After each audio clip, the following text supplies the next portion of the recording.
বিএনপির শিক্ষা বিষয়ক সম্পাদক অধ্যাপক ডক্টর এ.বি.এম. ওবায়দুল ইসলাম বাংলাদেশ উন্মুক্ত বিশ্ববিদ্যালয়ের উপাচার্য নিযুক্ত হওয়ায় বাগেরহাটের মোড়েলগঞ্জ উপজেলায় সংবর্ধনা অনুষ্ঠানের আয়োজন করা হয়।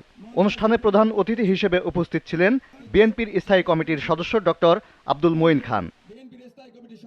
এদিকে দিনাজপুরের নবাবগঞ্জে বিএনপির ভারপ্রাপ্ত চেয়ারম্যান তারেক রহমানের নির্দেশে শীতার্তদের মাঝে শীতবস্ত্র বিতরণ আয়োজন করা হয়। এতে বিএনপির স্থায়ী কমিটির সদস্য ডক্টর এ.জেড.এম. জাহিদ হোসেন বলেন, বিএনপি সবসময় জনগণের কাছে থাকতে চায়। বিএনপির দেওয়া ৩১ দফা কর্মসূচি বাস্তবায়ন হলে দেশের ও জনগণের উন্নয়ন হবে। টাঙ্গাইলে ছিন্নমূল দরিদ্র ও অসহায় মানুষের মাঝে ২,০০০ কম্বল বিতরণ করেছে কেন্দ্রীয় বিএনপির প্রচার সম্পাদক সুলতান সালাউদ্দিন টুকু। শুক্রবার রাতে শহরের বিভিন্ন পাড়ায় এ কম্বল বিতরণ করা হয়।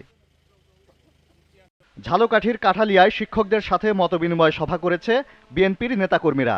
শনিবার উপজেলা পরিষদ অডিটোরিয়ামে ৫৭টি বিদ্যালয়ের ৫ শতাধিক শিক্ষক শিক্ষিকা এ সভায় অংশ নেন। Moniruzzaman, GTV news.